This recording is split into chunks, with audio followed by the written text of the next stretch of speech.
So the inevitable has happened. People have been asking me a lot about the circumstances surrounding my sister's death. What happened to her? How did this happen? Who did it? So, I never really said anything about it or addressed it or whatever, but I mean, I'm not mad. I'm okay. People are allowed to be curious and ask questions. And of course, I post a lot of videos of her and I will continue to do so.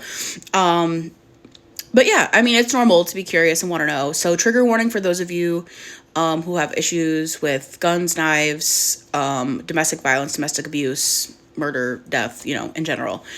Don't watch this. Also, if you're my mom, don't watch this.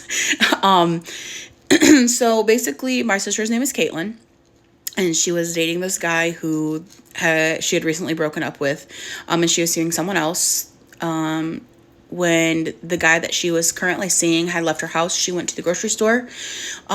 It was a week before Easter, so she got stuff for Easter baskets, just got random food stuff, went to Sam's Club, got the stuff. And she came home with groceries in her hands, and I don't know if he was like stalking her, following her, like what the deal was. But he knew where she was and what she was doing and that she was alone, that my nephew wasn't with her. And he kind of like ambushed her in her front yard and pushed her down into her house. Now, neighborhood kid saw this happen and he told his mom. And so she went and knocked on the door. And she said, had my sister said, go home, mind your own business, she said, I would have just done that. And she didn't answer the door. Obviously, she was being attacked.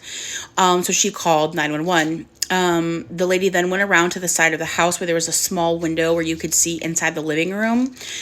And she saw him on top of her, and she didn't know what was happening. She thought he was choking her, but he was actually stabbing her. So he stabbed her 20 plus times. The number that sticks out to me is like 22 or 24.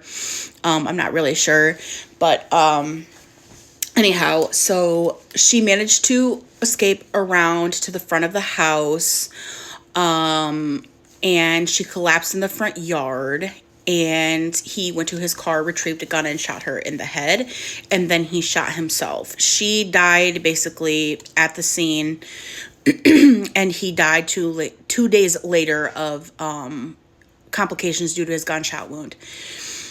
So that's basically, in a nutshell, what happened to my sister. It was done in broad daylight. There are lots of people around, so don't think bad things just happen at night or when you're by yourself, because that's not true. There was tons of people around who were trying to stop him, and if somebody has a plan and they're on a mission, then they're going to complete it. So that's it.